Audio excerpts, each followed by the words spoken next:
revisar el material.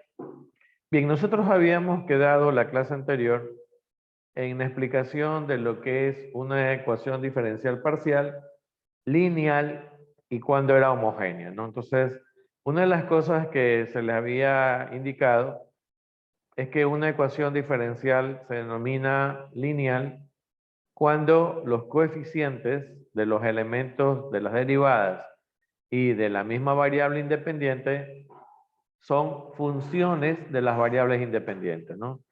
Entonces, a eso llamábamos una función lineal. Entonces, por ejemplo, en este caso, este primer ejemplo que teníamos aquí corresponde a una ecuación lineal. Como usted puede observar, los coeficientes de las derivadas y de existir la variable independiente deben ser funciones de las variables independientes. Entonces, en este caso, aquí tenemos la derivada. Obviamente el coeficiente es 1, está sobreentendido, ¿no? 1 se puede considerar, como es una constante, se puede considerar que es función de la variable independiente, ¿no? X cuadrado, que sería, en este caso tengo la derivada y tengo mi función, que sería X cuadrado, que obviamente es función de la variable independiente. Como en este caso la variable independiente es X y Y, no necesariamente tengo que tener de las dos variables independientes, ¿no? Basta que sea de una, pero tiene que ser variable independiente. Bueno, acá tenemos un término que solo depende de la variable independiente. Obviamente eso hace que esta ecuación diferencial no sea homogénea. No es homogénea, ¿no? Entendiendo por homogénea de que la ecuación no tiene términos en las variables independientes. Entonces aquí, como sí tenemos un término de la variable independiente, ella no es homogénea. Entonces en este caso, esta sería homogénea, pero en cambio no es lineal. ¿Y por qué no es lineal? Porque aquí yo tengo una potencia de U, de la variable dependiente. Esto es como que yo tuviera U por U. Entonces tengo la variable dependiente, no tiene a las variables independientes como potencia, como producto, perdón, como coeficiente, sino que tiene a la misma variable dependiente. Entonces, obviamente eso no es lineal. Algo importante que vamos a revisar es una particularidad que se tiene para definir ecuaciones de segundo orden. Para las ecuaciones de segundo orden, como usted puede ver aquí, esta forma de escribir la ecuación de segundo orden, donde usted que es segundo orden porque la derivada es de índice 2, y note usted que ella es lineal. ¿Por qué? Porque note usted que los coeficientes de cada uno de los elementos de las variables, note usted los coeficientes, tanto de las derivadas como la variable dependiente, son funciones de las variables independientes. Como usted puede observar, aquí dice A de XY, B de XY, C de XY, A minúscula de XY, B de XY, C de XY. Entonces, son funciones de las variables independientes. En este caso, ella sería no homogénea porque tengo una función de X y de Y. Si esto fuera 0, es decir, no existiese la función en términos de las variables independientes, ella se llamaría homogénea, ¿no? Entonces, si f de xy fuese 0, ella se llama homogénea. ¿Ok? ¿Está claro? Bien, una de las cosas que tienen en particular las funciones lineales es que cuando uno encuentra las soluciones de ellas, la solución de la ecuación diferencial, hablando de manera general, ¿no? Así, la solución de la ecuación diferencial tiene la particularidad que tanto la solución como todas sus combinaciones lineales son soluciones. Es decir, si yo tuviera una función u no digamos u, digamos una función u de xy que es la solución. Pero esta función u de xy está formada por dos funciones. Entonces, mi función multiplicada por una constante es una solución de la ecuación diferencial también. Es decir, que yo tendría una cantidad infinita de soluciones porque todas las combinaciones lineales que yo puedo construir serían solución de esta ecuación diferencial. O sea, esa característica la tienen las ecuaciones lineales. Y eso se denomina el principio de superposición. Es decir, que no es que yo encuentro una solución única, claro, salvo de que, repito, ya habíamos visto, de que si usted tiene las condiciones, esas condiciones hacen que usted tenga una sola solución, lo que llamamos la solución particular. Pero si usted tiene la solución general, esta solución general va a tener una cantidad infinita de soluciones y cuando la ecuación es lineal, estas ecuaciones tienen la característica de que estas soluciones tienen la característica que son todas las combinaciones lineales. Entonces, eso es lo que estamos diciendo aquí, ¿no? Entonces, ustedes que están diciendo que si esta es una solución, K por U, obviamente K es una constante, también es una solución. Y si usted tiene una solución, U1 y U2, la suma de ellas también es solución. Es decir, entonces las combinaciones lineales, ¿no? Entonces, esto ocurre si la ecuación es lineal y es homogénea. Si la ecuación es lineal y es homogénea, todas las combinaciones lineales de estas expresiones son también solución. Eso es importante tenerlo en mente, ¿no?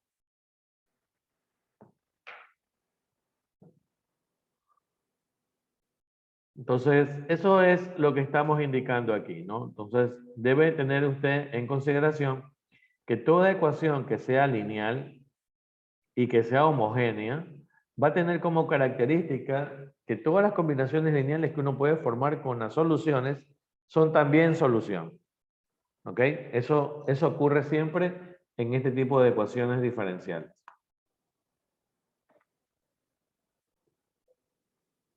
Bien, como habíamos indicado, en las ecuaciones de segundo orden, estas ecuaciones diferenciales parciales de segundo orden, tienen una característica particular, y es que ellas se pueden clasificar. Hay una clasificación que se ha realizado en términos de los coeficientes que tiene esta ecuación. Entonces, veamos cómo se define.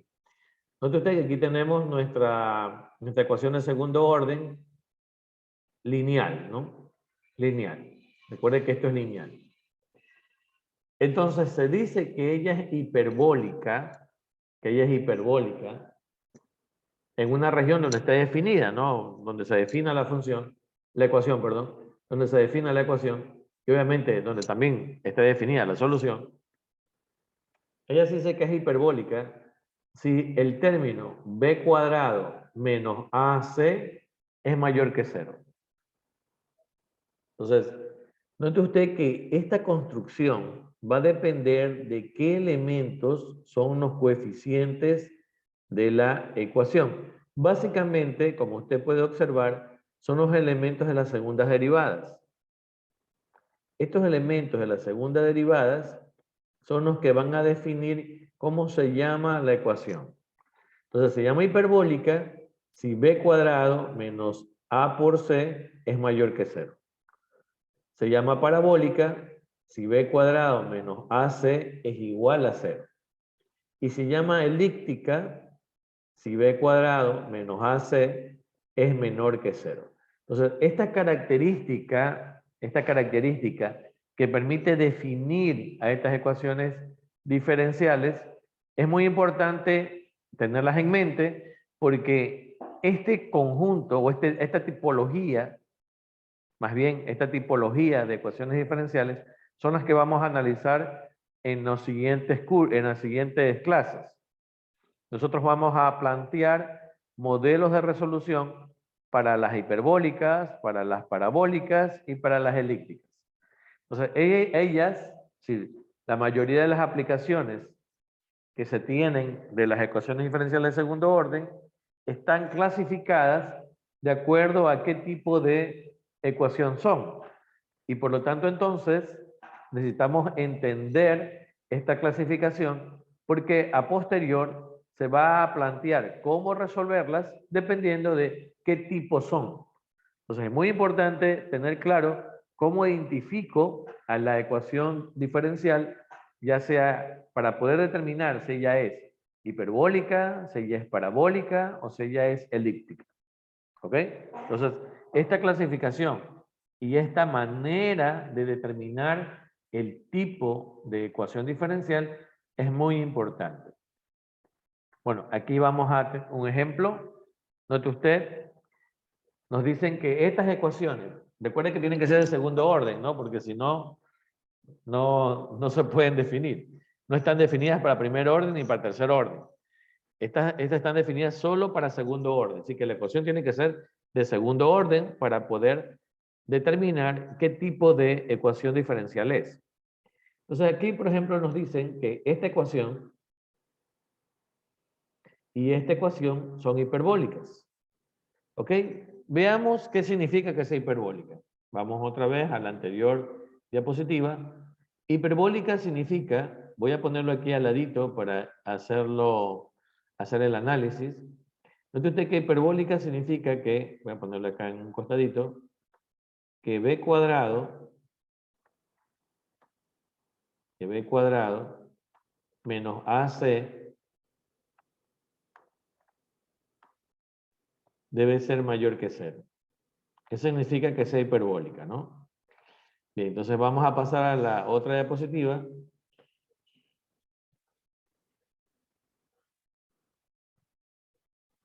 Ok. Bien, aquí tenemos, recuerde que esto es lo que es hiperbólico, ¿no? Lo tenemos aquí apuntado acá arriba. Entonces veamos si esto es hiperbólico. Entonces, recuerde que veamos también, A es lo que viene definido con la derivada respecto a X. C es lo que viene definido con la derivada respecto a Y. Y B es lo que está definido con la derivada cruzada, ¿no? Note usted. A, lo que viene respecto a X, C, lo que viene respecto a y B, la cruzada. ¿Ok? Entonces, veamos. Para esta primera ecuación, vamos a marcarla para esta primera ecuación, para esta primera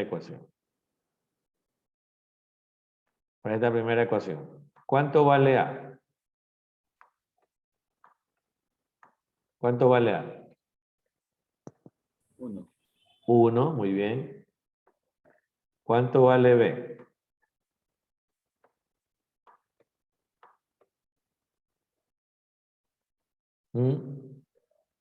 0. 0, muy bien. ¿Cuánto vale C?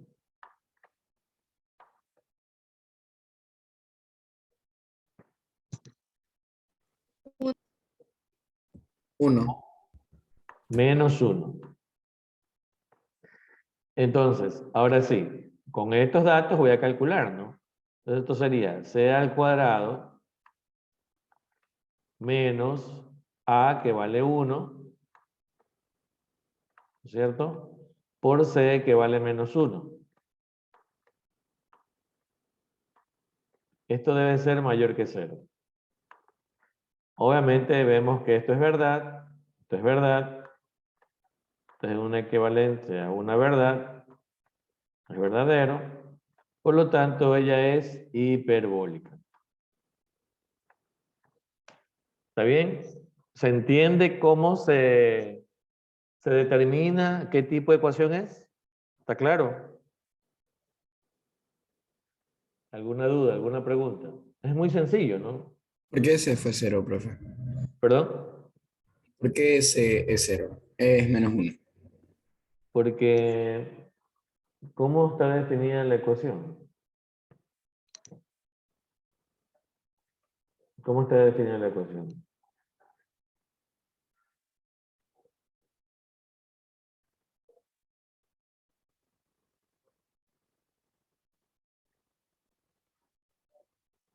¿Dónde está el igual?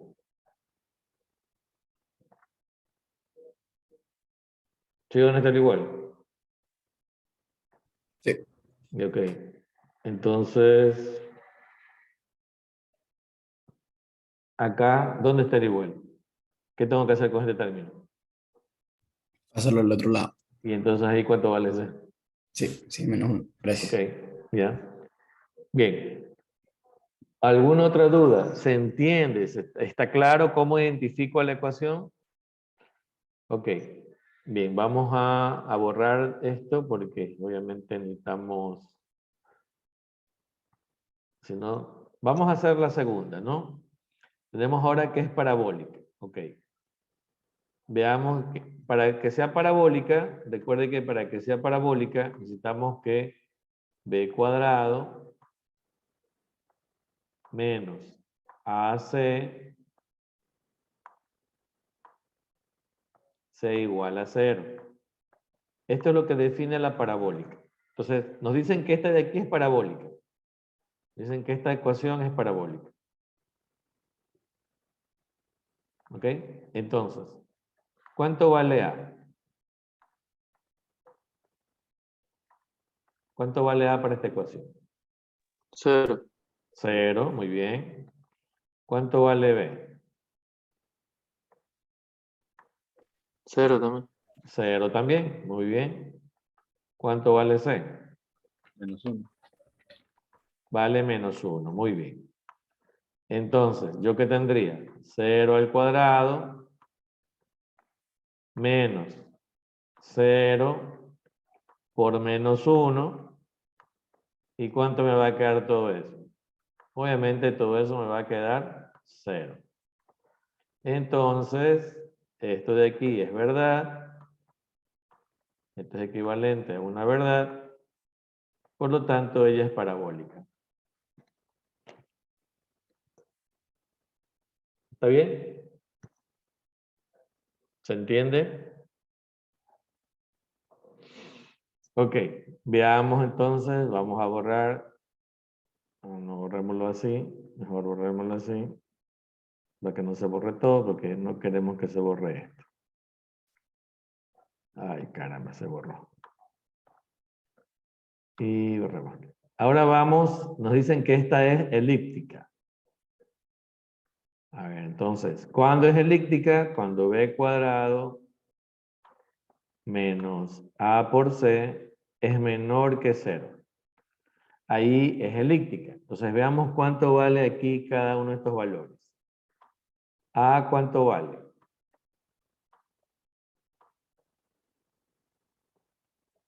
Menos 1. 1. 1. ¿Por qué dijeron menos 1? B vale 1. Estamos viendo esta, ¿no? Estamos viendo esta. Vale 1. Esta aquí es la que estamos viendo. Ok. Entonces, B ¿cuánto vale? 0. 0, 0. ¿Y C cuánto vale? 1. 1. 1. Muy bien. Entonces aquí tendríamos 0 al cuadrado menos 1. Caramba.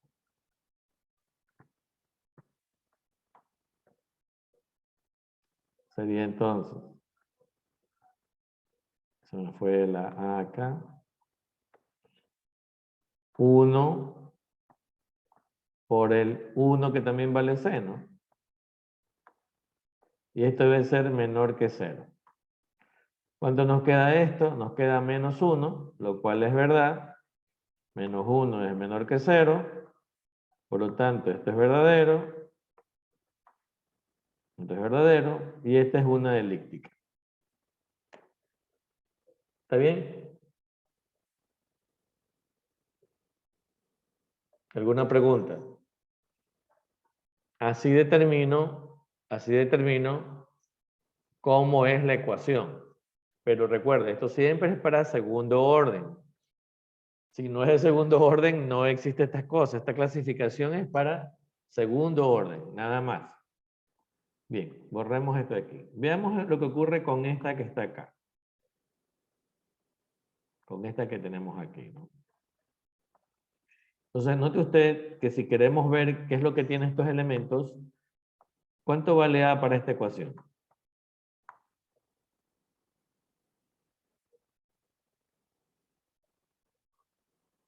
Sería Y. Vale Y. ¿Cuánto vale B para esta ecuación? 0. 0. Muy bien. ¿Y cuánto vale C? 1. Vale 1. Muy bien. Entonces, yo tendría que decir que 0 al cuadrado menos Y por 1 debe ser, digamos que quiero que sea hiperbólica. Entonces, para que sea hiperbólica, esto debe ser mayor que 0. Esto significaría que menos Y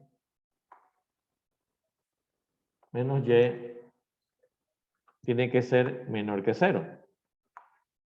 Lo que en otras palabras tendría que ocurrir es que Y sea menor que 0, ¿no? Entonces, cuando Y es menor que 0, ella se vuelve hiperbólica, ¿no? Aquí, como usted puede ver, ¿no? Y menor que 0, ella es hiperbólica. Si Y vale 0, ella se vuelve parabólica. ¿Ok? Si Y vale 0, ella se vuelve parabólica. Es decir, que si Y vale 0, si este término se anula, esta ecuación que queda va a ser parabólica. Y si Y es mayor a 0, ella se vuelve elíptica. ¿Ok? Si Y es mayor a 0, ella se vuelve elíptica. Es decir, que va a depender de la variable Y. En los casos de arriba, los valores eran constantes, entonces uno decía, esta es tal, nada más. Pero acá, como los valores son variables, entonces, dependiendo de qué valor se coloque de la variable, ella va a tener una u otra característica, ¿no? ¿Está bien? Preguntas. ¿Está claro cómo se determina la tipología de la ecuación de segundo orden? ¿Se entendió? ¿Se entendió? Sí, profe. Ok, bien. Bien, entonces esto es muy importante que lo tenga en mente porque nosotros vamos luego a trabajar y vamos a definir unas ciertas metodologías de resolución dependiendo de si la ecuación es hiperbólica, parabólica o elíptica. Es decir, dependiendo de qué características tengan, va a haber un método de resolución. Entonces es importante reconocerla para saber luego qué método utilizo, ¿no? Entonces, por eso es importante que se tenga en mente esta forma de clasificación que estamos dando. Ok, bien, vamos a continuar entonces.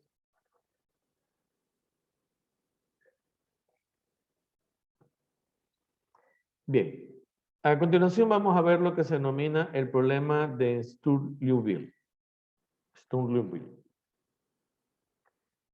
Bien, el problema de Sturm-Liouville es un problema de resolución de ecuaciones de segundo orden, básicamente, que aparecen en los procedimientos de resolución de las ecuaciones diferenciales parciales.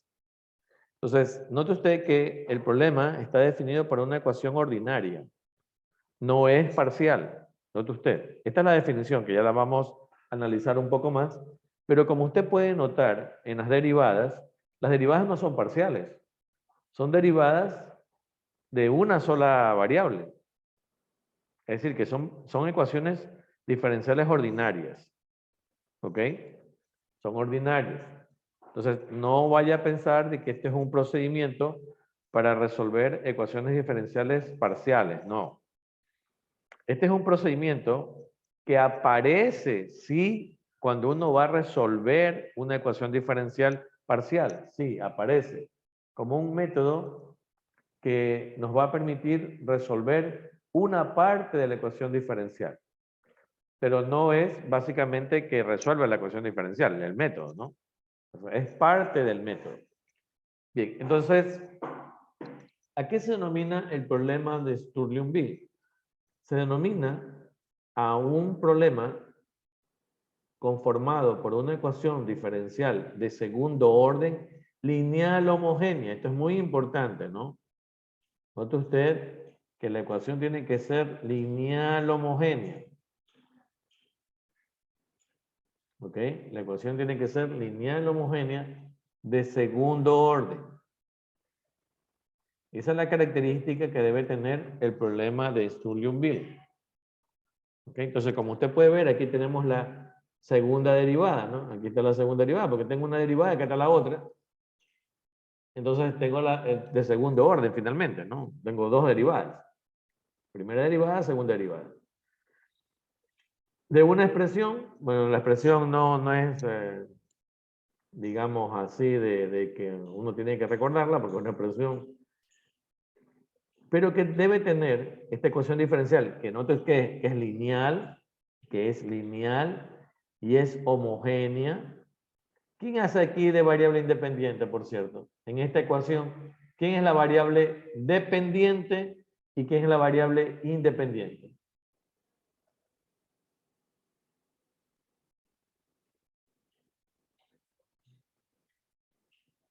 ¿Mm?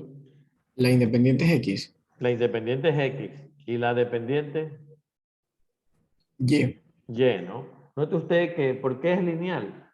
Porque tanto las derivadas como la función, ¿a quién tienen como coeficiente? Tienen a una función de la variable independiente. Función de la variable independiente. ¿Ok? Tanto la variable dependiente como sus derivadas tienen a un coeficiente que es función de la variable independiente. Entonces, esto me permite reconocer que ella es lineal. ¿Ok? Y ella es homogénea, porque como usted puede ver, no tengo una función de x que esté sola. No tengo una función de x sola. Entonces, ella es homogénea. ¿Está bien? Ahora, además de tener mi ecuación diferencial ordinaria de segundo orden, lineal homogénea, necesito tener dos condiciones. Condición 1, condición 2. Estas condiciones tienen constantes, en este caso K1, K2, L1 y L2, las cuales no pueden ser ambas nulas. Porque si ambas fueran nulas, pierdo la condición. Y necesito tener dos condiciones. Es decir, K2 podría ser nula, pero no podría ser K1 nula. O L2 podría ser nula, pero no podría ser L1 nula. Es decir, podría ser una de ellas, pero no ambas. Porque si tengo ambas, pierdo la condición.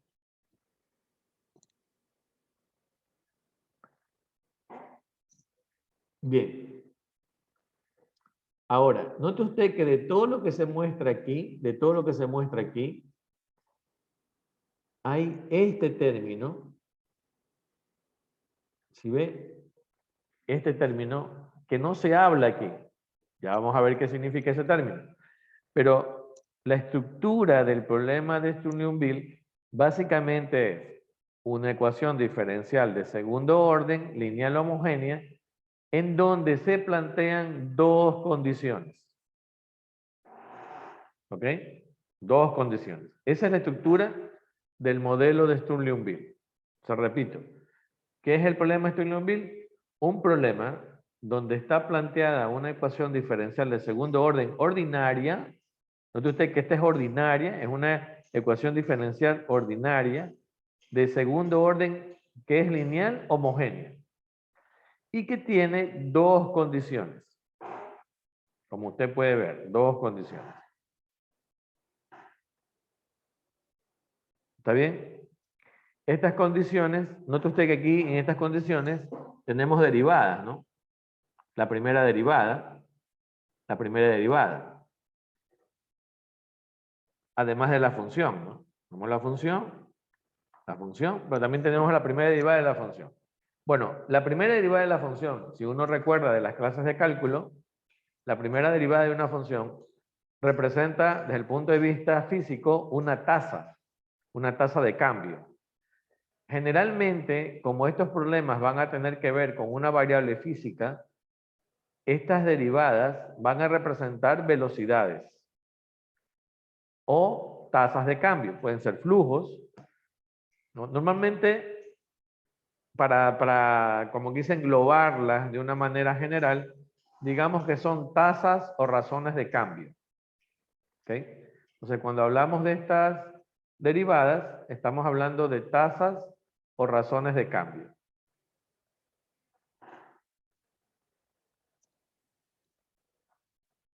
Ok, bien. Bueno, vamos a borrar esto que está aquí.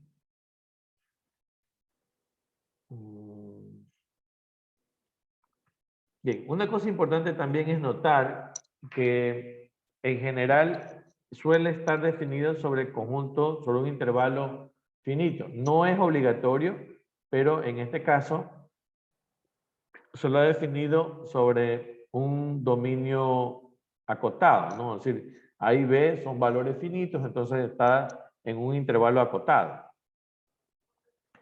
Si eso es así, se dice que el problema es regular. Si no es así, si no ocurre esto, entonces se dice que es no regular, ¿no? Entonces, además, siempre se supone que las derivadas son continuas, es decir, que estas funciones de las que estamos hablando son funciones que se dice que son bien comportadas, porque tanto las funciones como sus derivadas no tienen problemas, es decir, son expresiones que son continuas, derivables, que no tienen esos inconvenientes de esas funciones que son con picos y nada de esas cosas, ¿no? Sí, por eso se dice que son bien comportadas. Normalmente suelen ser, ¿a cuáles funciones hablamos de bien comportadas? Las senoidales, las cosenoidales y las trigonométricas seno-coseno, porque si usted coge una seno o una coseno, ellas son funciones que siempre son derivadas, no tienen problema de continuidad ni nada por el estilo, ¿no? Lo mismo que las polinómicas, son bien comportadas.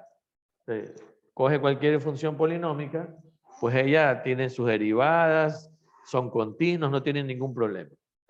¿Ok? Entonces, normalmente suelen ser a estas funciones las que se denominan bien comportadas, porque tienen esta regularidad. Bien.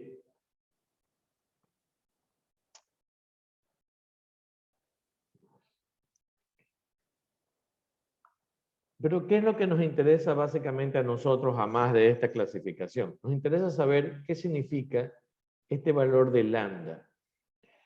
Bien, entonces, veamos acá. Bueno, no importa que el problema de Sturgeon-Will sea regular o no sea regular, y que yo pueda determinar cuánto valen estos A, B, K1, todo eso que está determinado en la expresión, realmente lo que nos interesa saber es lambda, que en primera instancia, como usted puede ver en la definición, no sabemos cuánto vale. Porque finalmente cuando a mí me planteen la ecuación, yo voy a poder reconocer todos estos elementos. Lo voy a poder reconocer. Pero lambda no necesariamente.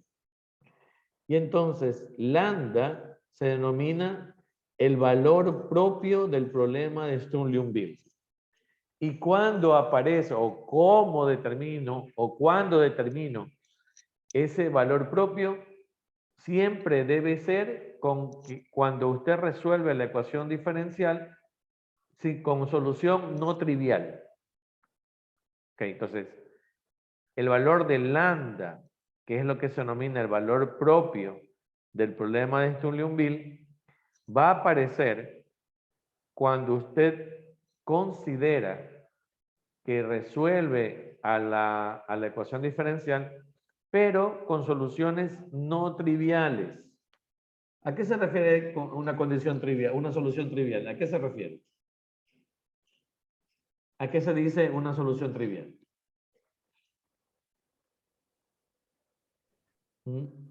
Real. ¿Perdón? ¿A qué se refiere con solución trivial?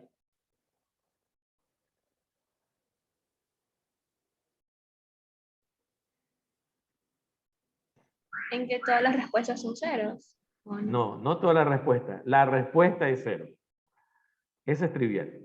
Entonces, note usted que, recuerde que ¿quién hace aquí de función de variable dependiente? Es y, ¿no? Entonces, ¿qué pasa si usted coge la solución y de x, que esta es digamos que yo tengo esta función. Y de x igual a 0. Entonces, la derivada de y de x igual a 0, 0. Por esto, 0. Derivada de eso, 0. Y de x vale 0, por esto, 0. Y de x vale 0, por esto, 0. 0 igual a 0. Cumplen las condiciones. Y de a vale 0, porque si y de x vale 0, cuando lo evalúen a, sigue valiendo 0. Esto vale 0, esto vale 0, esto vale 0, esto vale 0. Es decir que esta solución, esto, es solución de este problema. Pero ¿cuándo existe lambda? ¿Cuándo existe lambda? Cuando mi solución no sea la trivial.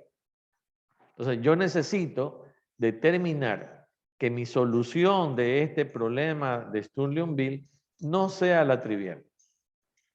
Porque si fuera la trivial, note usted que el lambda no lo puedo calcular porque todo se me hace 0. Entonces, necesito que no sea la trivial. O sea, cuando no es la trivial, entonces yo podré calcular este valor de lambda. ¿Está bien? ¿Se entiende? Entonces, lambda es parte de la solución de este modelo cuando la solución no es la trivial. No necesito esta. Cuando me pase esto, eso no me sirve. Yo necesito que no sea la trivial. Es decir, que no sea esta ecuación, esta función, perdón, la solución. Entonces, cuando no es esa la solución, cuando no es esa la solución, entonces yo calculo ese valor de lambda. Y ese valor de lambda le vamos a llamar los valores propios. Como al tener este valor de lambda, al no ser la solución trivial, significa entonces que voy a tener soluciones diferentes, no funciones diferentes. Entonces, a esas funciones les vamos a llamar funciones propias. ¿Ok? Entonces, ¿qué serán las funciones propias? Son las soluciones no triviales del problema de Sturgeon-Will. ¿Y cuándo aparecen estas soluciones no triviales? Cuando tengo este parámetro lambda. Es decir, cuando tengo los valores propios. Entonces, los valores propios implican que la solución del problema de Sturgeon-Will van a ser funciones no triviales. Y eso es lo que me interesa tener. Funciones no triviales. Y es muy simple eso, ¿no? Porque ¿qué hago? Decir que la solución es 0, no me ayuda en nada. ¿Qué resuelvo con eso? Solución es 0. Es decir, 0 significa no hacer nada. Entonces usted tiene un modelo que no hace nada. No tiene sentido, pues, ¿no? Si usted construye un modelo matemático por medio o a través de y lo que lo expresa por medio de una ecuación diferencial, se supone que usted lo que quiere es la solución del modelo porque eso representa la solución en la práctica. Pero si le sale 0, en la práctica significa no haga nada. Entonces, no hacer nada no es lo más conveniente de una situación así, pues, ¿no?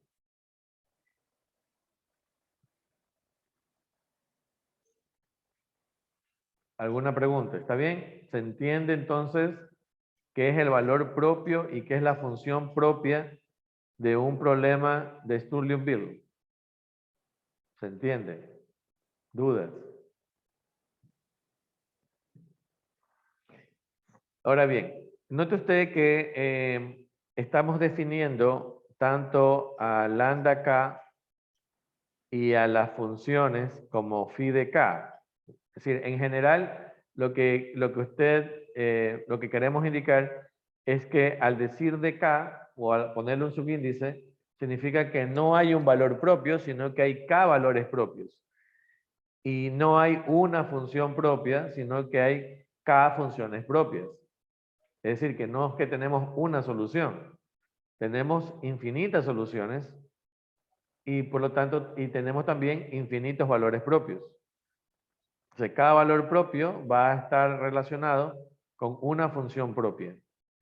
Y en general, se supondrá que se tienen una cantidad infinita de tanto valores propios como funciones propias.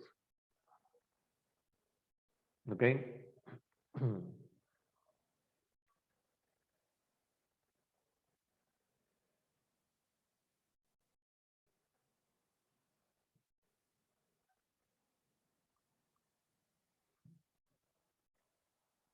Bien, continuemos entonces. ¿Alguna duda? Bueno, aquí tenemos un problema, ¿no? Un problema de Sturgeon-Liouville muy sencillo, pero que nos permite entender cómo es que está planteado el modelo y cómo es que lo vamos a resolver. Entonces, note usted que tenemos una ecuación diferencial de segundo orden lineal homogénea. ¿Ok? Note usted que esta es una ecuación diferencial de segundo orden lineal homogénea. ¿Está bien? Aquí tenemos el parámetro lambda que nos está indicando o nos está indicado en el ejemplo. Y tenemos las condiciones. Note usted que en este caso, si usted hace la comparación, note usted que las derivadas tienen coeficiente 0, ¿no? Porque no existen, ¿no? Las derivadas tienen coeficiente 0. No tenemos las derivadas, pero tengo las dos condiciones. ¿Sí está bien? Entonces tengo mi ecuación de segundo orden y mis dos condiciones. ¿Está bien? ¿Se reconoce el modelo? ¿Está claro? Bien. Entonces, ¿cómo es el análisis para trabajar el problema de Sturgeon-Liouville? Bien, el análisis consiste en plantear, dado que no conocemos el valor de lambda, en plantear las posibilidades que existen. Si lambda es un número real, ¿qué posibilidades tengo? Que ese valor sea menor que 0, que ese valor sea igual a 0, o que ese valor sea mayor que 0. Eso es lo que tengo como posibilidades. Recuerde que lambda es un número real, pero usted no lo conoce. Entonces, no podemos, es decir, sería incoherente que yo me vaya a poner a probar de uno en uno, pues no, nunca terminaría, son infinitos. No es el método, no es la forma. Entonces, ¿qué podemos hacer?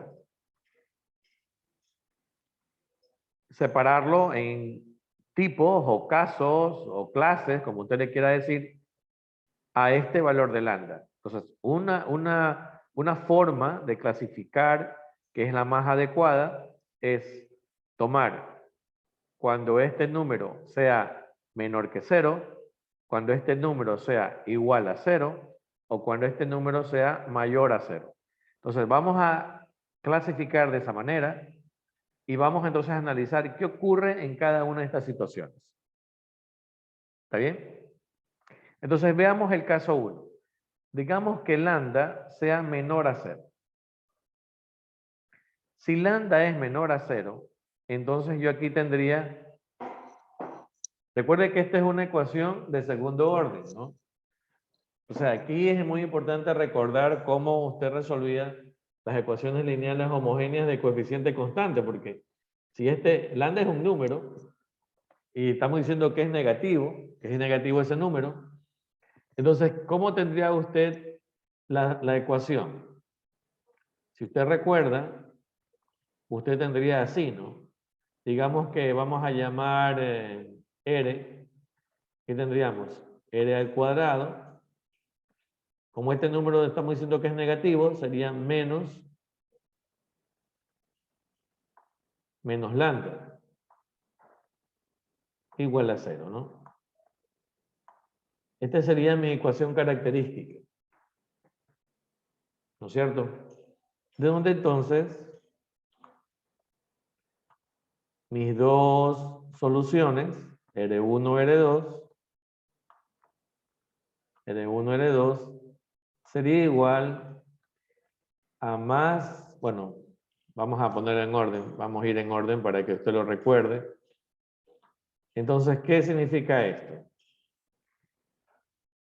Esto significaría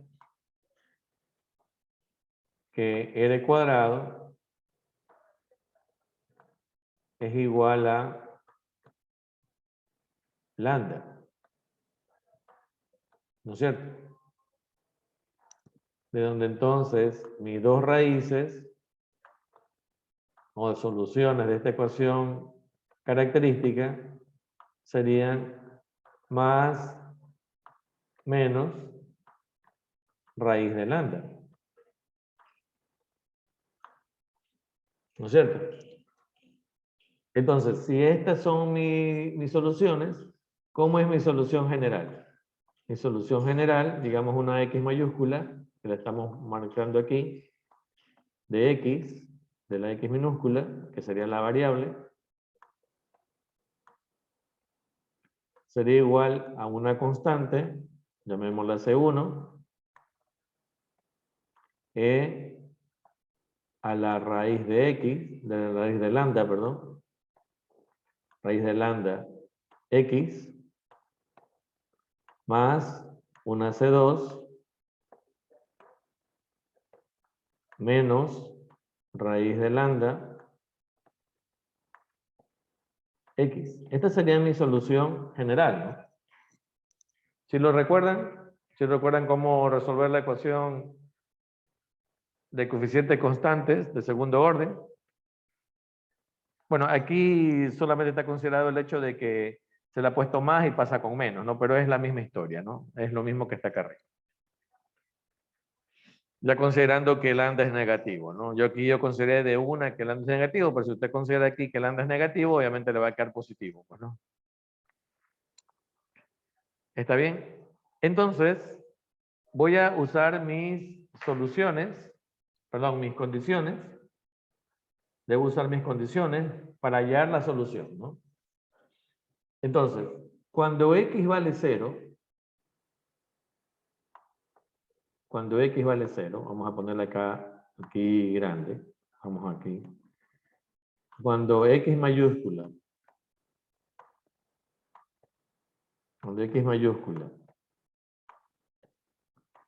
vale 0, según mi condición, eso debe ser igual a 0.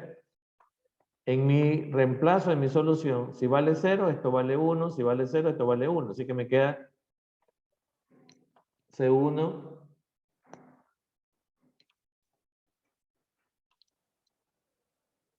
más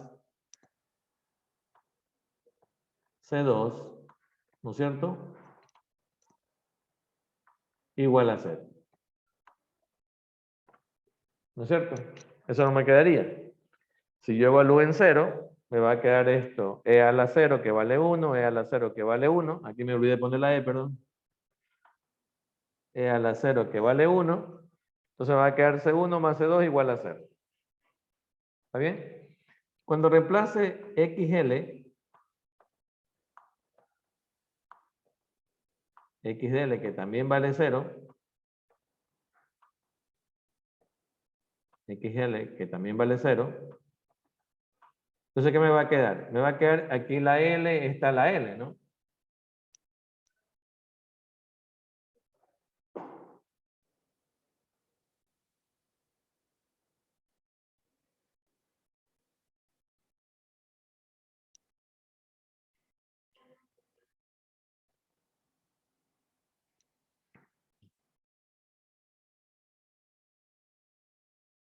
Entonces, ¿cómo nos quedaría esta expresión? Nos quedaría C1 E a la raíz de X, a la raíz de lambda por L más C2 E a la menos raíz de lambda por L. ¿No es cierto? Así nos quedaría. Pero como hemos dicho que, y esto debe ser igual a 0, esto debe ser igual a 0, porque x de L vale 0, ¿no? La condición, x de L vale 0. Pero yo conozco aquí que C1 es igual, que C1 más C2 es igual a 0, es decir que puedo escribir, si separo cualquiera de ellas, digamos, separamos C1, C1 es igual a menos C2, ¿no? Entonces, ¿qué me va a quedar? C1, que sería menos C2, E a la raíz de L, a la raíz, perdón, de lambda por L, más C2, E a la menos raíz de lambda por L, y esto debe ser igual a 0. Bien. Entonces, para que esta ecuación se cumpla, ¿quién tiene que ser 0?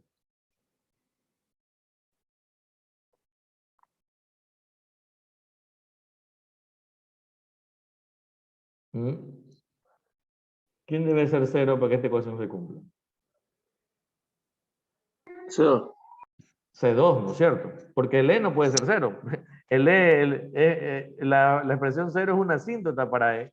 Entonces, el único que puede ser 0 para que esto se cumpla es C2. Entonces, C2 tiene que ser 0. Pero si C2 es 0, ¿cuánto vale C1? 0 también. 0 también. También.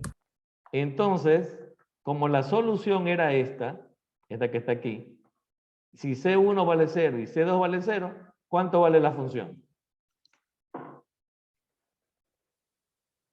0. 0. Es decir, ¿es la solución? ¿Cómo se llama esa solución? Trivial. La trivial. Entonces, esta situación no me resuelve el problema. Recuerde que usted está buscando que las soluciones no sean triviales. Que las soluciones no sean triviales. Entonces, cuando lambda es menor que 0, tengo nuevamente la solución trivial. Es decir, que mi solución aquí, dado que C1, ya encontré que C1 vale 0, que C2 vale 0, entonces mi solución aquí es, obviamente, la trivial. Es decir, que me queda que X mayúscula, ¿no? Esta es una X mayúscula, que representaría la solución, de la X minúscula, que es la variable, vale 0. Es decir, me queda la solución trivial. Entonces, ese lambda no me sirve.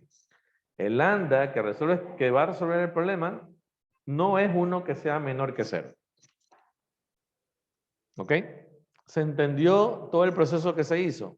En la diapositiva no está completo el proceso, porque el proceso basa en la resolución de la ecuación diferencial ordinaria, que usted debe revisar o recordar. En caso de que no lo recuerde, debería darle un vistazo a eso que tiene que ver con la resolución de las ecuaciones diferenciales de orden 2 de coeficientes constantes. ¿Ok?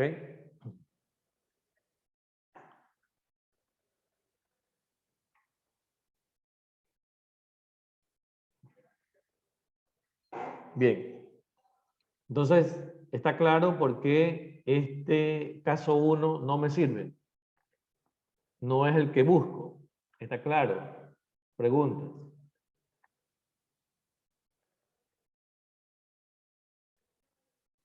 Ok. Bien, vamos a borrar esto. Pasar a la siguiente diapositiva. Bien, vamos al caso 2. El caso 2 es cuando lambda es igual a 0. Entonces, ¿qué tendríamos que decir? Recuerde que Ahora, si lambda vale 0, ¿cómo me queda la ecuación? La ecuación me queda así, ¿no? La ecuación me va a quedar x, perdón. La ecuación me va a quedar así. La ecuación característica me va a quedar r cuadrado igual a 0. Esa es la ecuación característica que me va a quedar, ¿no? ¿Está bien? Esta es la ecuación característica que me va a quedar, de la cual obviamente me van a salir dos soluciones, en este caso repetidas, ¿no? Y las soluciones serían obviamente 0. ¿Esto qué me lleva? Que mi solución sea de este tipo, ¿no? Sea de este tipo. E a la 0 que valdría 1, pero como está repetida, tengo que multiplicar por x a una de ellas, ¿no? ¿Sí recuerda esos pasos de las repetidas?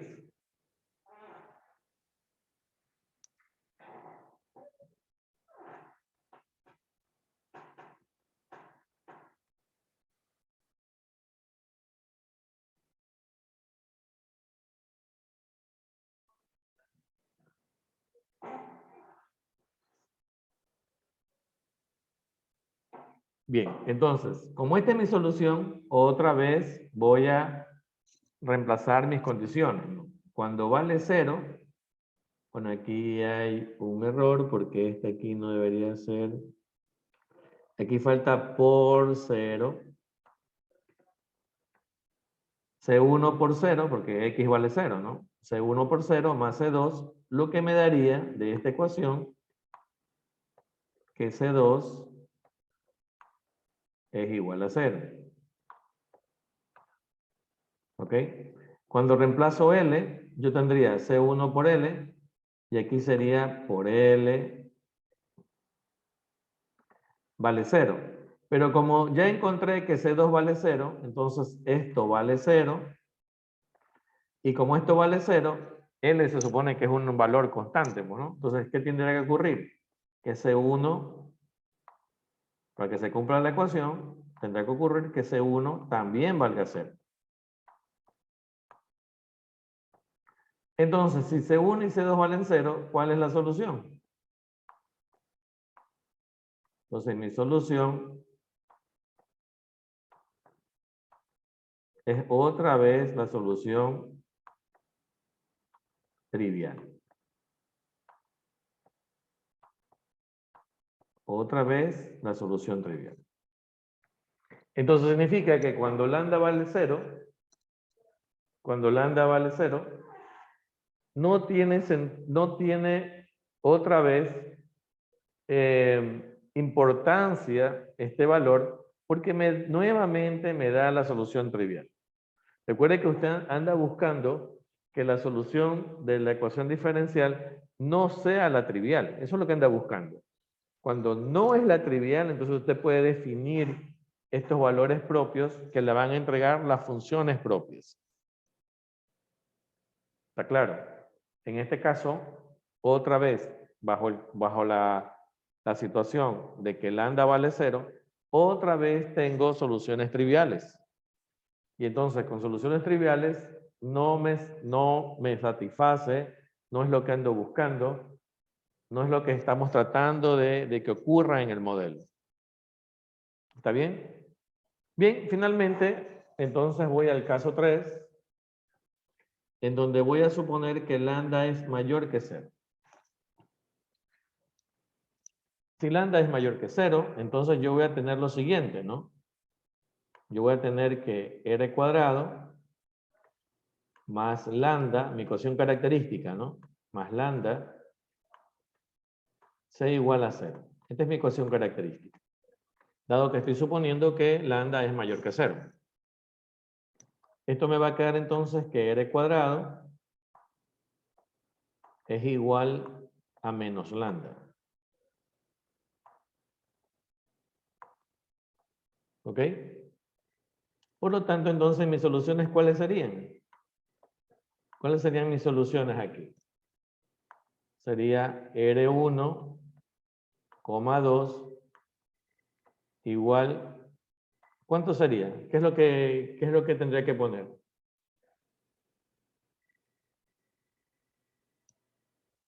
¿Mm? ¿Cuál sería mi solución? Lambda debería ser un número negativo. No. Lambda es positivo. Estamos en este análisis.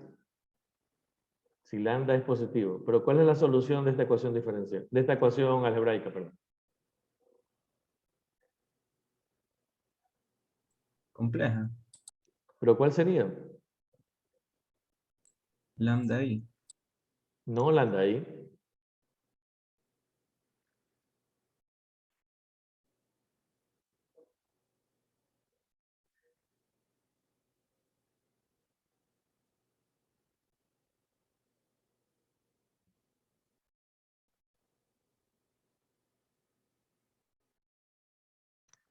Sería la raíz más menos la raíz de lambda I. Esa sería la solución de esa ecuación algebraica.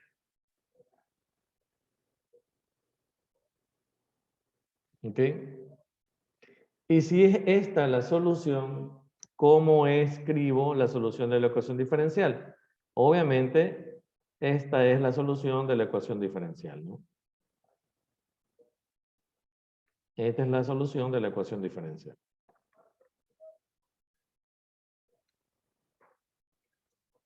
¿Está bien?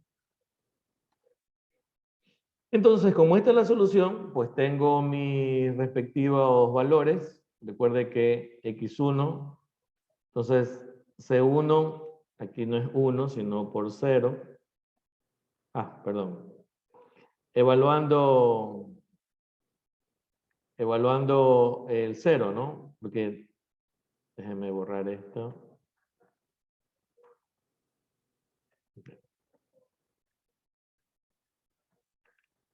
Recuerde que estamos evaluando nuestras condiciones. Entonces la condición es que cuando vale 0, x, cuando vale 0, x de x debe ser 0. Entonces cuando vale 0, aquí me queda 1, me queda C1 por 1, C2 por 0.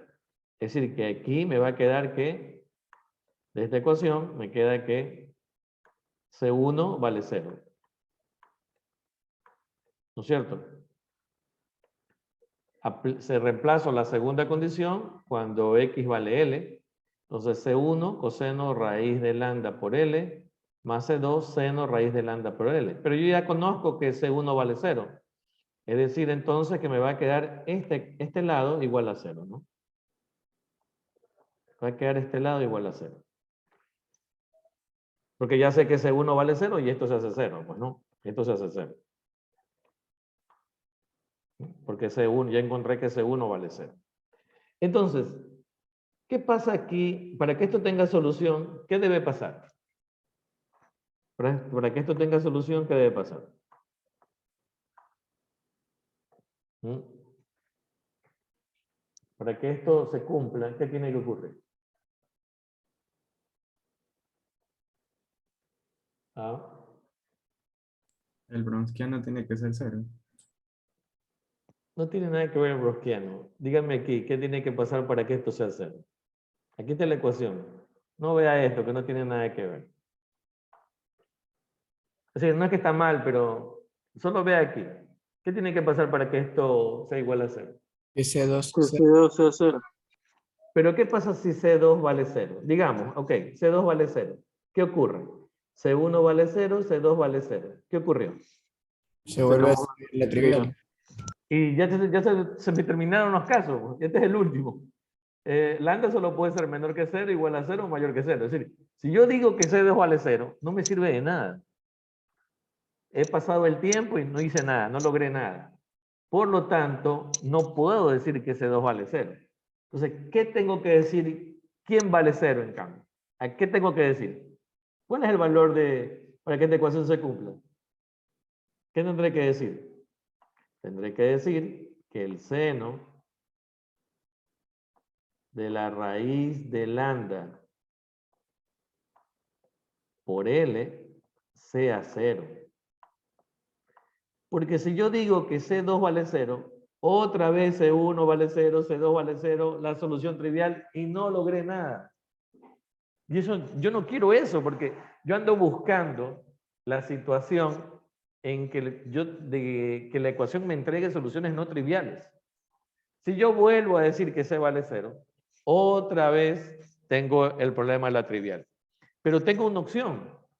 En los otros casos no tengo opción. En estos casos de acá arriba no tenía opción. Tenía que aceptar que eso valía 0. Pero aquí sí tengo una opción. Puedo decir que esto vale 0. ¿Ok? Y para que esto valga 0, es decir, para que el seno se haga 0, ¿qué tiene que pasar con el argumento del ángulo? Tiene que ser pi o un múltiplo de pi. Exactamente, ¿no? Entonces aquí yo puedo decir que la raíz de lambda por L, digamos, sea npi.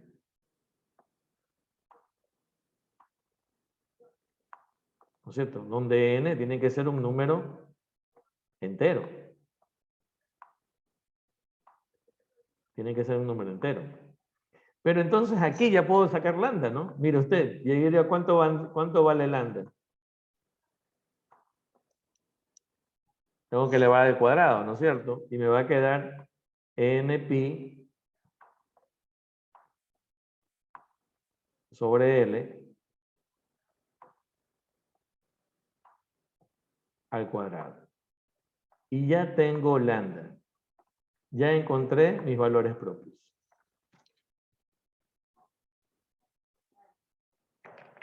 Preguntas.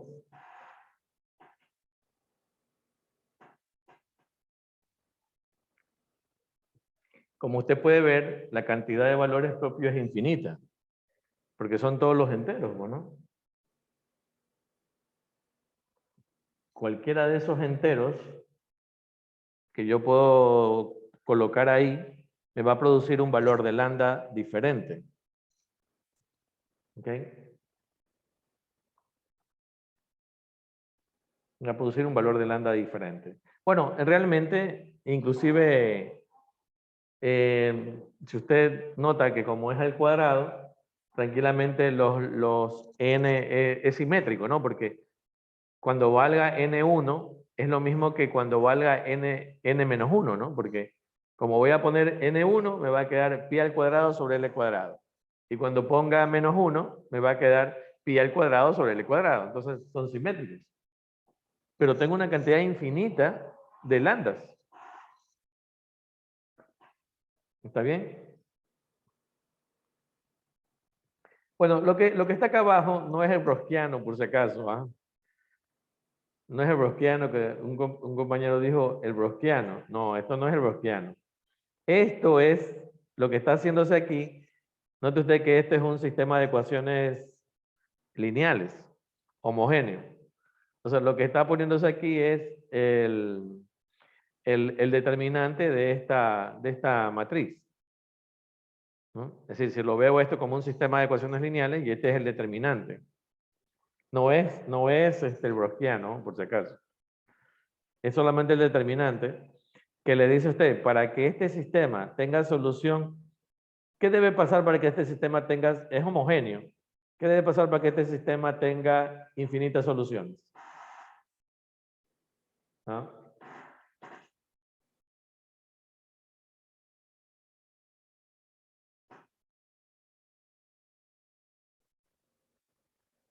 ¿No se acuerdan? Eso es pre. El determinante debe ser igual a 0. Entonces, el determinante, ¿cuánto vale el determinante de esta matriz? Sería seno raíz de lambda por L. Seno raíz de lambda por L igual a 0. Es lo mismo que tenemos acá. Sin necesidad de usar esto de aquí, ¿no? Por eso le dije que no lo tome en cuenta esto, porque básicamente lo que hay que hacer es analizar aquí. ¿Ok? ¿Quién debe ser 0 entre estos dos términos? Si C2 fuera 0, el problema es que se le vuelve la trivial nuevamente. Entonces, por eso necesita que seno raíz de lambda por L sea lo que se vuelve 0. De donde usted puede entonces sacar el valor de lambda. Bueno, acá es el mismo análisis, sino que contemplando el hecho que este es un sistema de ecuaciones lineales homogéneos, y que para que este sistema tenga infinitas soluciones, usted requiere que el determinante de la matriz de coeficientes sea igual a 0. ¿Ok? Y eso es lo que se tiene aquí, ¿no? Bueno, aquí se ha usado K, pero bueno, acá yo puse N, pero eso es lo de menos, ¿no? ¿Alguna pregunta? ¿Se entiende cómo se obtuvo esto? Debe quedar claro que para trabajar esto, usted debe recordar cómo determinar la ecuación de la solución de una ecuación ordinaria de coeficientes constantes. Que es lo que usted tiene aquí, ¿no? En cada una de estas ecuaciones que le van a quedar son ecuaciones ordinarias de coeficientes constantes. Y para ello es que usted tiene estas soluciones, ¿no? Debe recordar esto se entiende que es la parte que la ve usted en ecuaciones diferenciales. Entonces, recordar esa parte para poder resolver. Bueno, lo importante es que ya tenemos los valores propios. ¿Alguna pregunta hasta aquí? ¿Preguntas, dudas? Bien, entonces, como ya tenemos los valores propios, voy a hallar las funciones propias, ¿no? Recuerde que para estos elementos tenemos las funciones propias. Entonces, como ya tengo el valor de lambda, bueno, aquí está en términos de K, eso es una letra nada más, yo le puse N, pero bueno, porque normalmente usamos N, pero bueno, aquí se ha puesto K. Entonces, como ya tengo la solución, recuerde cómo es la solución. Recuerde que la solución es esta, ¿no? La solución es esta. La solución es esta. Esta es la solución de su ecuación diferencial. Pero usted ya sabe que C1 vale 0, es decir, que esto de aquí se hizo 0. Y esto se hizo 0. Esto vale 0. Entonces su solución va a ser C2 seno raíz de lambda por X. Esa es su solución. Entonces, mi solución sería, sabiendo que C1 vale 0, aquí C2 se ha puesto que es igual a 1, ¿no? Para que no tener eso, pero usted podría dejarle aquí el C2, no hay problema. Se le ha puesto solo C2 igual a 1 para observar cuáles serían las funciones. Entonces, note usted que este conjunto de funciones, serían las funciones propias, ¿no? ¿Ok? Que dependen, obviamente, del valor de K. Por eso aquí se le pone estos subíndices. Si usted quiere, puede escribirlo como lambda n, sí, como yo lo tengo, ¿no? Como yo lo escribí, como yo lo hallé, yo debería escribir así, lambda n, que es lo que hemos hallado, ¿no? N pi, es que normalmente nosotros usamos n en vez de k. Aquí en este libro, de donde están estas diapositivas, usan n pi l cuadrado. Entonces, este es el valor de lambda. Entonces, usted que este sería el valor de lambda, este es lambda, este que está aquí, esto es lambda. Entonces, sus funciones son seno de lambda x. Con una constante, pero esa constante, como estamos diciendo aquí, se la puede suponer igual a 1 y no hay problema, ¿no? Porque lo que queremos ver es cómo son las funciones. Entonces, note usted que las funciones son un conjunto infinito de senos. Porque cuando usted diga K vale 1, K vale 2, K vale 3, usted va a tener un seno, una función seno diferente. Entonces, usted lo que está construyendo a partir de esos valores propios es un conjunto infinito de funciones senoidales.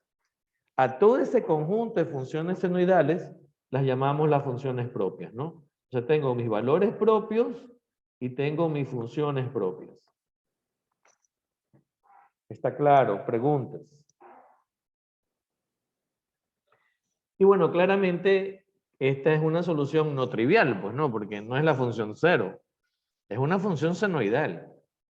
Pero yo no tengo una, sino que tengo infinitas. Porque si yo digo que K vale 1, voy a tener seno de pi sobre L por X. Y sería una función. Si yo digo que K vale 5, pues tengo otra función. ¿Sí se da cuenta de ello? Entonces usted tiene una cantidad infinita de soluciones. Note usted que si K vale menos 1, usted tendría a la misma función pero cambiada de signo, ¿no? A la misma función de seno pero cambiada de signo. Entonces tiene otra función. ¿Está bien? Entonces, esto es determinar o hallar la solución del problema de Sturgeon-Liouville. Es hallar sus valores propios y sus funciones propias. ¿Alguna pregunta? ¿Alguna duda? ¿Se entiende lo que se hizo? Obviamente es un problema de Sturgeon-Liouville, es un problema un poco largo, no excesivamente extenso, pero sí es un poco largo porque como hemos visto, estos valores de lambda hay que valorarlos en estas tres condiciones, ¿no? Es decir, si es mayor que 0, si es igual a 0, si es menor que 0. Y hacer el análisis en cada uno de ellos para ver qué es lo que está ocurriendo. ¿Cuándo puede ser la solución? ¿Ok? Profe, ese análisis, o sea, en todos los ejemplos, en todos los casos. Sí, en todos los casos. Hay que hacer el análisis porque usted no sabe cuándo es que va a ocurrir. Si va a ser cuando vale 0, cuando es menor que 0, cuando es mayor que 0. Eso usted no lo sabe de antemano. Porque va a depender de la ecuación y va a depender de las condiciones que le den.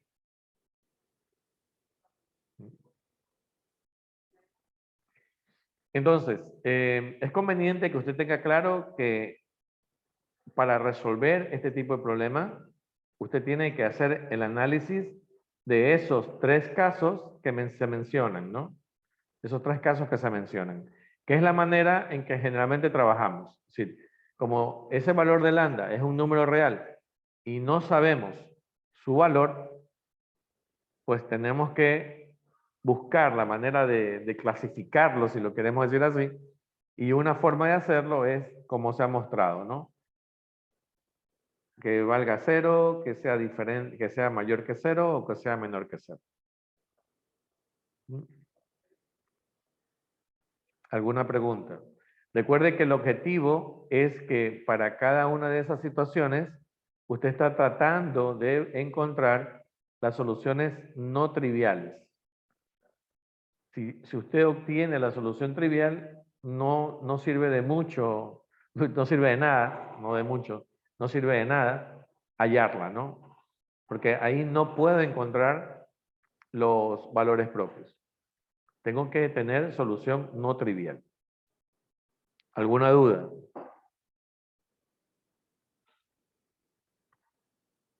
Ok.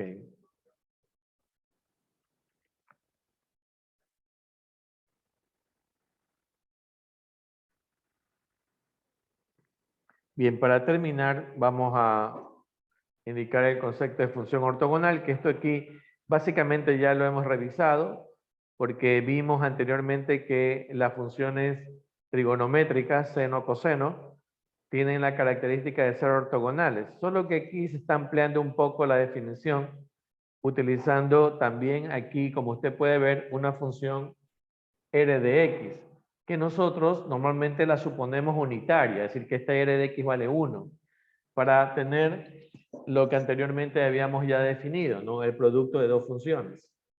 ¿Ok? Entonces, generalmente el producto interno se representa como está aquí, ¿no?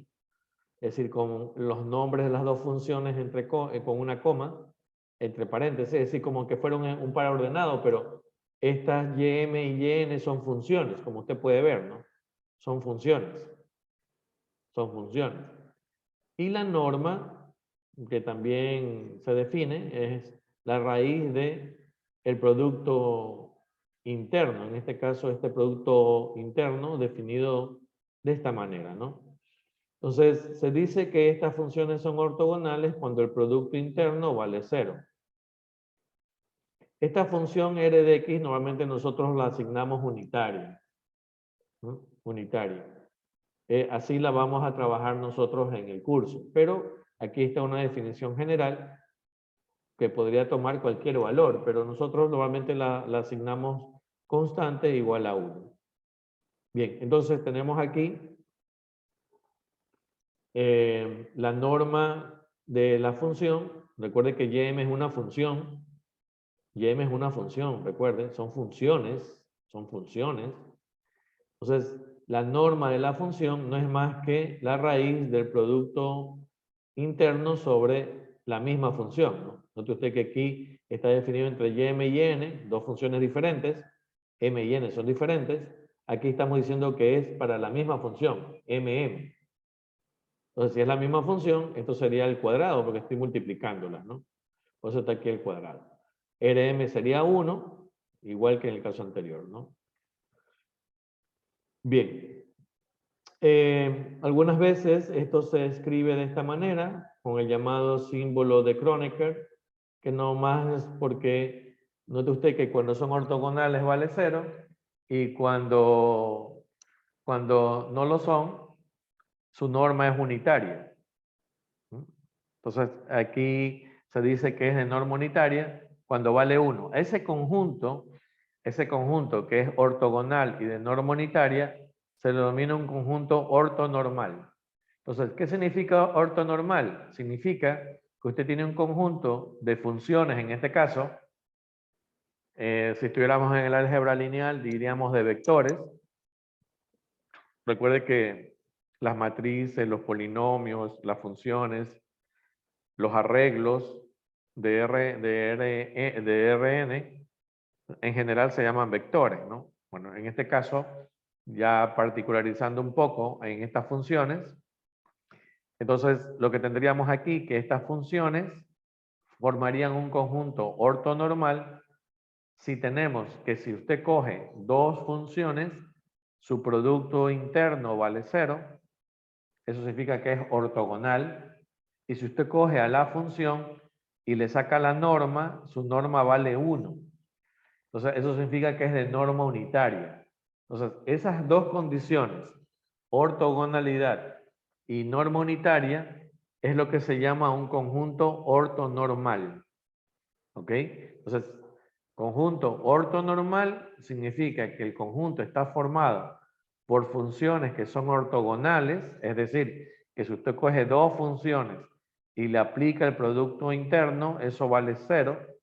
Y si usted coge a la función y le saca la norma, eso vale 1. A eso se llama un conjunto ortonormal. ¿Está bien? Que cumple dos condiciones, repito, ortogonalidad y norma unitaria.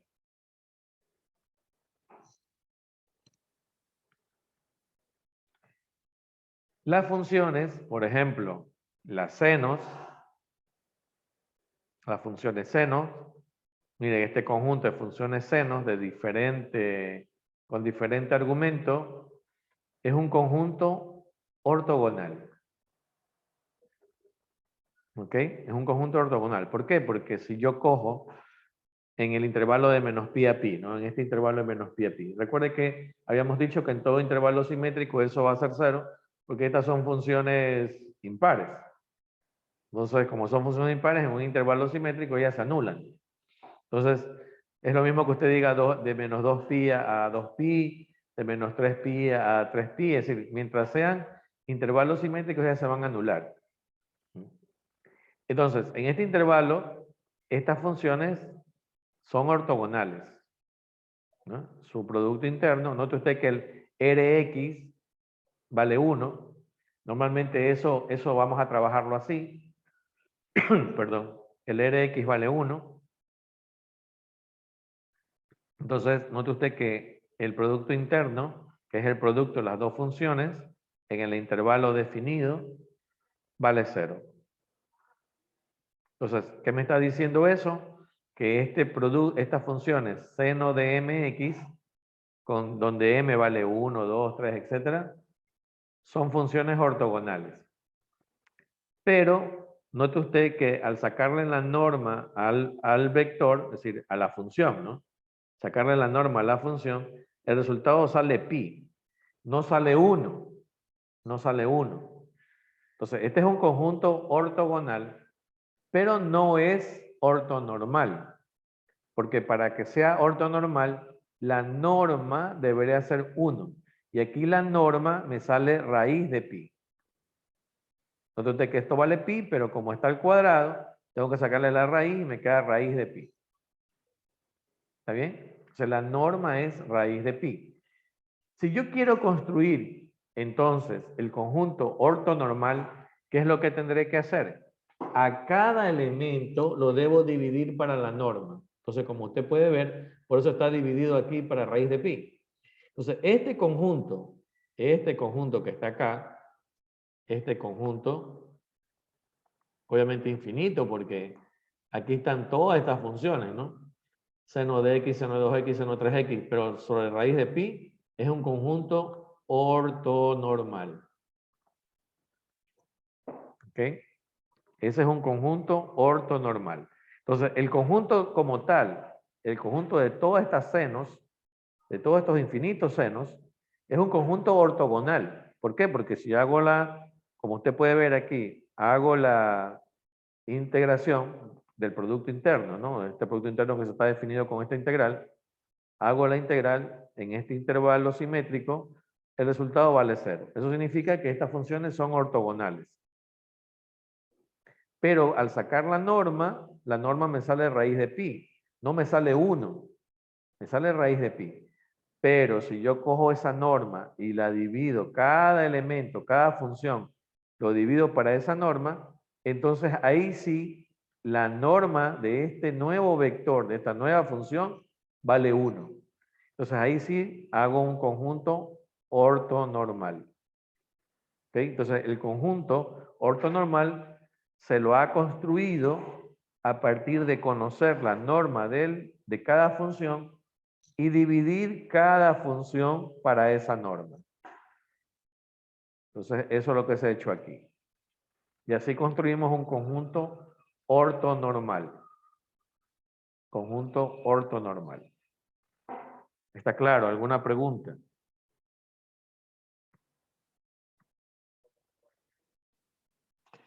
Bien, vamos a dejarlo ahí para en la clase del día, miércoles, comenzar lo que es el método de desarrollo de las ecuaciones diferenciales parciales, ¿no? ¿Alguna pregunta? ¿Hasta qué tema comprenderá la lección del miércoles? Eso no debería preguntarme, porque ya lo he explicado un montón de veces y además se supone que usted tiene este documento. Supone que usted tiene este documento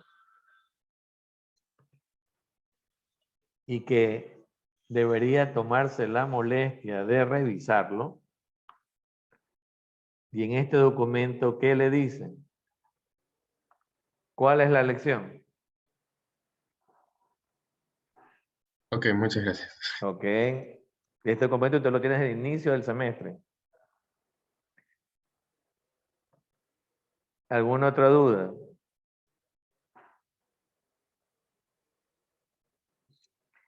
Bien, entonces, bueno, vamos a dar por finalizada la sesión de hoy. Déjenme... Esta grabación